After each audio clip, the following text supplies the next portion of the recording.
Hello, everyone. Welcome to Friday's edition of Weekend Waypoints, a production of SEC Extra and D1Baseball.com and presented by Academy Sports and Outdoors. Excited to have those guys on board for Weekend Waypoints, for Highway to Hoover, for the D1 Baseball podcast, and a handful of other things across our site. We love having them on board. And you should get ready for a new season of fishing fun with Academy Sports and Outdoors and reel in the best gear at low prices every day. Plus, Academy offers easy ways to shop and save time, like free 1-hour in-store or curbside pickup on academy.com orders. I know as the weather warms up, that is where I will be getting my fishing gear as that season comes upon us a little bit, or at least the temperatures I'm willing to deal with a little more in the outdoors. Let's get to the preview. Got a lot to get to today. Because it's this is the most jam-packed SEC weekend of the year, the third weekend of the season, at least most jam-packed non-conference weekend, because you've got rivalry series. We'll talk about those. We've got tournaments again. We'll talk about those, but a lot of stuff to get to. But for my money, where we should start is the rivalry series between South Carolina and Clemson. For my money, the best college baseball rivalry that we have. Couple of reasons for that. I mean, one is that it burns really hot. Like it burns just as hot as it does on the football field. And there are other baseball rivalries that burn pretty hot, but football is king. And, that is the case also with South Carolina and Clemson. I'm not going to be ignorant about it. But for those who are into baseball at those two institutions, the baseball piece is just as important, given the histories of these two programs, both, South Carolina with its national titles and Clemson with all of its success in Omaha trips under Jack Leggett, two really historic programs in the sport. So it makes sense from that standpoint. So should be a lot of fun, kind of regardless of how the games go, because they're just such good atmospheres. They play this thing at 3 venues. They play at both home stadiums, and then they're also playing one in Greenville. So it gives, I covered this series last year and really had a good time with it. It feels like the whole state is kind of involved in the rivalry. The fact that it travels around, like everyone around the state gets to kind of be a part of it, which is cool, as opposed to just one location. So love that aspect of it for sure. From the South Carolina side of things, because this is an SEC podcast after all, Gamecocks are 9-0, but and they deserve some credit for that, just given that we've seen some other teams take some losses that we perceive they shouldn't have, right? LSU against Omaha and A&M against Cal Poly, et cetera, et cetera. But so 9-0 counts for something, but it hasn't been easy. They toyed around with Sacred Heart in one of the games. They toyed around with Milwaukee in some of those games. And so it's hard to know exactly how good that 9-0 is. Obviously, we'll learn this weekend. They're going with Matthew Becker, Jake McCoy in the rotation, then probably Dylan Eskew. He's dealing with a little bit of a minor back issue. So Palmineri said that, basically they're going to,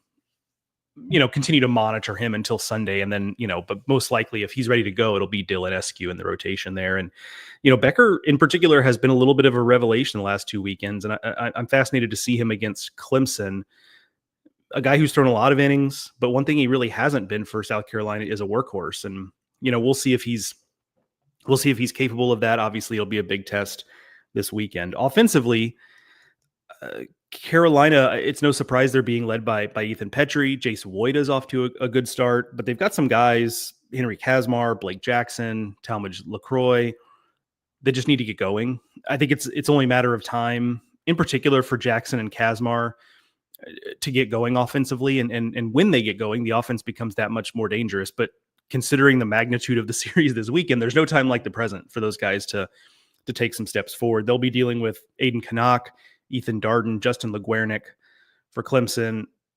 Darden has really good numbers. Canuck and LaGuernick don't, but those are a little deceiving. Both Canuck and LaGuernick had tough starts in the opening weekend in Arlington.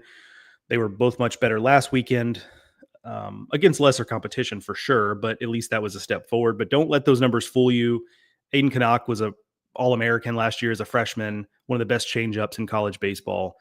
Really tough customer to deal with. So that's not going to be easy. I think anybody who follows college baseball is aware of what Aiden Canuck is capable of. But so on paper, Clemson's a favorite here.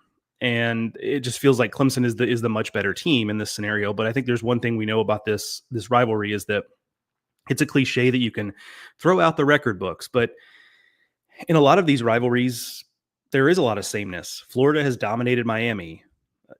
They're no longer playing it as a weekend series, but Georgia has dominated Georgia Tech. This rivalry is not that. And, the teams have kind of gone back and forth with who the better program is.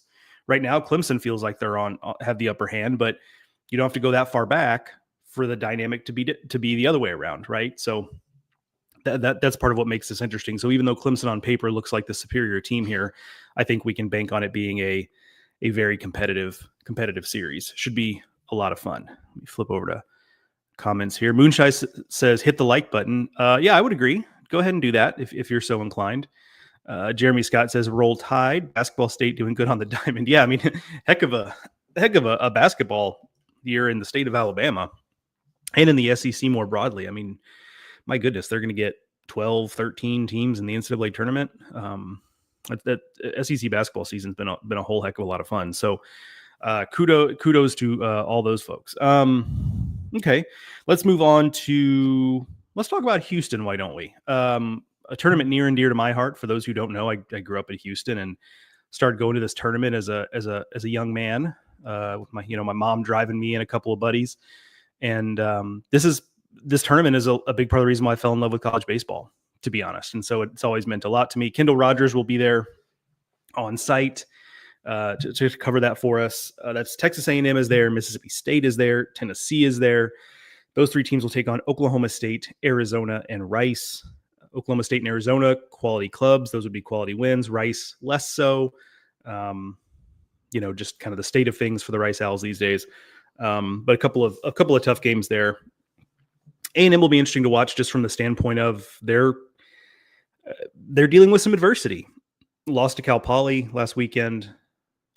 Okay, that's, you lost one game on the weekend and on a crappy weather weekend, whatever. But then you lose to Texas State in the midweek, and there's kind of a feeling that A&M is a little bit sleepwalking right now. And then you add obviously the Gavin Krahovec injury, which was just really a blow.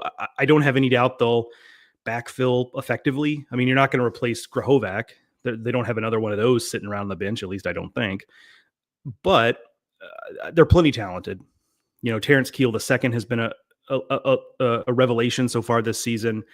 When Caden Sorrell is back, both of those guys will probably be in the lineup at the same time, which was something that may not have been able to make happen, before the Krahovec injury. So while you'd prefer to have Krahovec, obviously, A&M does have good options. But against good competition this weekend, we'll see what that looks like, right? Mississippi State, let's appreciate Pico Cone real quick for what he's done so far this season. In 11 and third innings, he has a 22-0 strikeout to walk ratio. That dude has been really good. And he's, if Mississippi State keeps the same rotation, I assume they are. I've not seen otherwise. There's a chance he really mows through Rice here in about an hour and a half as I record this, because that game starts at noon Eastern, 11 Central. So I will be on the road for a lot of that, traveling to my own game today, but looking forward to seeing what he does there, because I do think there's a chance it's a little bit of a buzzsaw situation. On Tennessee, AJ Russell is back. He pitched on Tuesday. We'll have to see what ultimately what his role is, what he's able to do, what kind of workload they want to give him. But having him back, and he looked good, struck out the side in the one inning. Having him back at all, even if it's maybe not in the way that they going into last season they thought they'd have him as like a potential ace, even if it's not that, just having him back is obviously a positive thing for Tennessee's pitching staff. Liam Doyle has been excellent this year. Marcus Phillips is starting in game 2 of the weekend. I'm curious to see if they do what they did last weekend, which is the Marcus Phillips, Nate Snead piggyback situation. That was pretty effective last weekend. And I mentioned on the show last weekend that I like that idea, because both of those guys are guys who can throw 4 or 5 innings, but neither of them are proven as guys who could throw 6 or 7 with regularity, right? So you piggyback those two together. One throws 4 1/3, one throws 4 2/3. Voila. I think there's a chance that's really, really effective this season for the Volunteers. So good tests for those 3 teams all around. Should be a fun weekend in Houston. Again, make sure you're following Kendall Rogers. I should also say Bradley Smart, who is kind of my counterpart on the ACC extra side of things, will be covering Clemson, South Carolina. And much like when I cover a game between an SEC team and another conference team, if he'll be writing about both teams. It won't just be. So if you're a Carolina fan and he's out there, make sure you're following him, because if Carolina has a good weekend, that's, he's going to be writing about it. So Bradley Smart from our ACC extra side. LSU is at Frisco. Aaron Fitt will be there for that one. Another good field here. K-State, which suddenly looks a lot more dangerous than it did a couple of weeks ago. Nebraska and Sam Houston on deck for the Tigers. Don't overlook K-State. Like I mentioned, big weekend last weekend, wins over Arkansas, over TCU, over one team that I'm forgetting off the top of my head. Regardless, a really good weekend. Talented pitching staff. It's not on the level with Arkansas or some of the other elite SEC pitching staffs, but there's a lot of talent there. I came away impressed. Aaron Fitt saw them last weekend and came away impressed. And then it's a team that's going to get out and try to make things happen on the bases. They're not as power oriented as they were last season with, Kalen Culpepper, et cetera, in the lineup. So they're going to try to run a little bit on you, and LSU with its catching questions. That could be a little interesting game within the game type of deal there. Nebraska is a good team. They avoid Mason McConaughey, Nebraska's ace, because they don't play Nebraska on Friday. That's a positive for LSU. And then Sam Houston's off to a tough start. Like normally you would say, hey, that's a tough mid-major. They tend to play major conference teams well. This doesn't seem like it's quite the same Sam Houston as it has been. So we'll see. Maybe they come out and surprise us, but I don't anticipate that necessarily. With LSU, one of my big questions or things to monitor is, Derek Curiel's off to a really good start. Is he Dylan Cruz 2.0 in this regard? Just that I remember Dylan Cruz freshman year, he came in and pretty much immediately it was like, oh, this guy's the best guy on the field, like as a freshman. And basically until his last game at LSU, he was pretty much always the best player on the field, at least from a position player standpoint, because I guess he did cross over with Skeens there. He was the best position player on the field at any given moment, from basically his freshman year to the end of his junior season. And is Derek Curiel that kind of guy? That's a high bar to clear, but man, he is just hit from the moment he stepped on campus in the fall. He's off to a hot start. I'm interested to see that as it continues. And then, the young guys on the mound that have looked pretty promising so far, Kason Evans, William Schmidt, et cetera. How do those guys, if they're put in high leverage or just difficult situations this weekend particularly against K-State and Nebraska, the best teams in this field they'll face, how do they handle that, right? Because that's going to be a little bit of a preview of SEC play for those guys that have really, really high ceilings, but you just never know with freshmen, right? Like exactly how they'll deal with that. So I'm looking forward to getting a glimpse at that as well. Let me flip over to comments here. Expo with the good old Go Vols. Yep, that's should be a fun weekend after a couple of weekends in which Tennessee got pushed a little by Samford last weekend, but should be fun to see the Vols in a competitive environment in Houston. Joshua Catlett, in your opinion, who have been the best 2 or 3 freshmen in the SEC so far? I just mentioned Curiel's probably number one for me. I'm hesitant to just kind of go off the cuff because I'm sure I'll forget someone, but that's for me. That's the number one guy is, Curiel for LSU. And it's interesting just because the dynamic in college baseball has changed. It used to be that, you'd have, if you were going to improve your roster year over year, like, yes, you could bring in JUCO guys, but it had to be freshmen.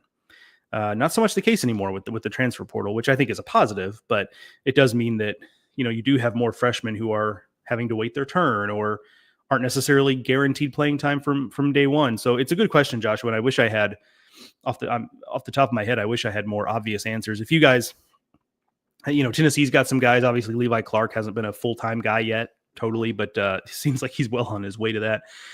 If you guys in the comments want to drop some freshmen that I'm failing to come up with off the top of my head for your teams or anyone else in the SEC, feel free to let me know so that we can give them the shine they deserve. Vanderbilt is out in LA this weekend. The tournament that is formerly known as the Dodgertown Classic, it is now being called the Southern California Baseball Classic or something along those lines. Vanderbilt has played in this tournament before. Fun fact, I covered it in 2020.